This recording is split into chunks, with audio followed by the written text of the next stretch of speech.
Men are not living marriages by packing bags and slamming doors.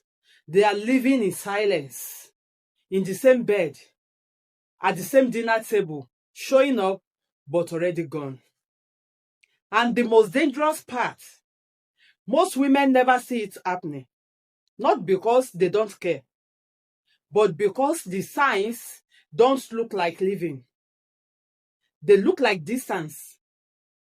They look like I'm just tired. They look like fine. Today, on the LoveLab podcast with Emmanuel Hannah, we are going to talk about the quiet exit. The quiet exit. Why men emotionally withdrawn from marriage, and why it is almost always too late by the time it becomes a conversation. There is a term called the silent divorce. It does not appear in court documents. There is no lawyer. The couple is still legally married, but emotionally, they have already separated. And in most cases, the man started that separation long before the woman realized anything was wrong. Not because men are cold, but because most men do not process pains by talking. They process it by withdrawing. Think about it. When a woman is unhappy in marriage, she tells someone. She tells her friend, her mother, her sister, sometimes even her husband. But when a man is unhappy, he gets quiet. And we have been taught to call that strength. But silence in a marriage is not always strength. Sometimes silence is a man slowly deciding it is not worth it anymore. So, what are the signs? Because this is where most women say, I have no idea. But the signs were always there. They just did not look like warning signs. They look like moods. He stopped initiating conversation, not because he has nothing to say, but because the last time he opened up, it became an argument. So, he stopped opening up, and then he stopped trying. He stopped investing in the future of the relationship. No more planning trips together. No more talking about goals. Because in his mind, he is no longer sure he sees her in that future. He becomes polite instead of passionate. And this is what people miss completely.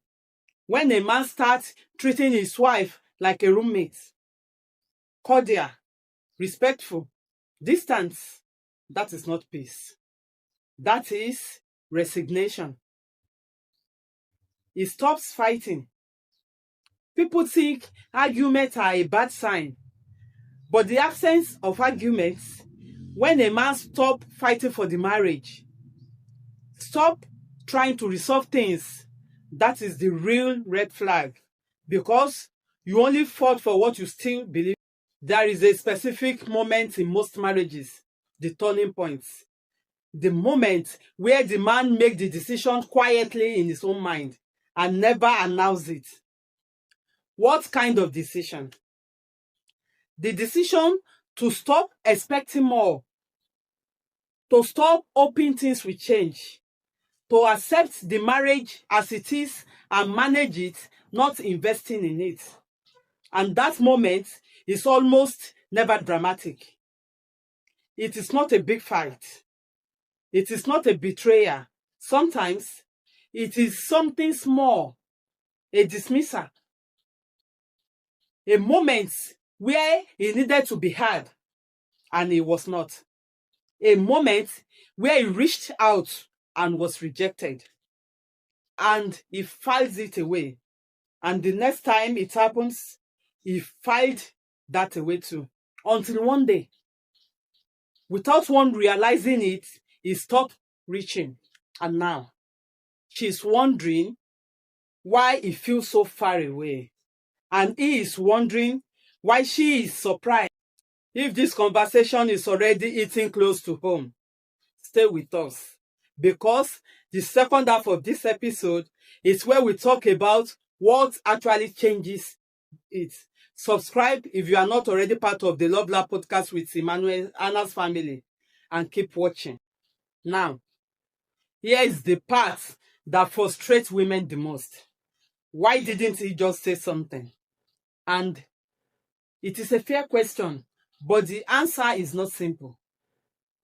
Most men have said something at some point, maybe not clearly, maybe not loudly, but they said it through behavior, through distance, through short answers. And when those signals were missed or dismissed, they stopped signaling. Because saying I am unhappy in a marriage is vulnerable. And vulnerability without safety does not survive for long.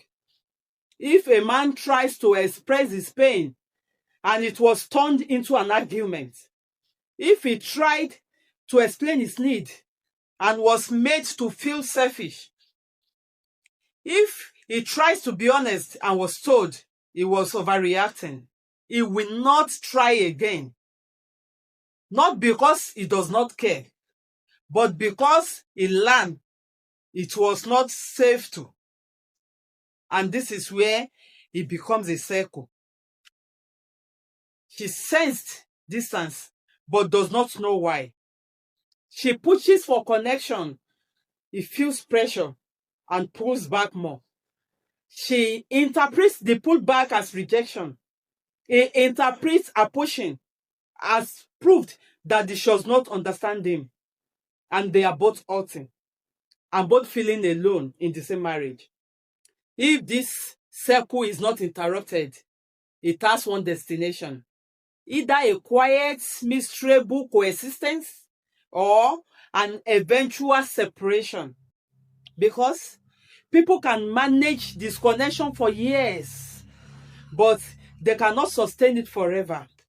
And the tragedy is that by the time one person finally says, I want out, the other person is completely blindsided because they never saw it as living.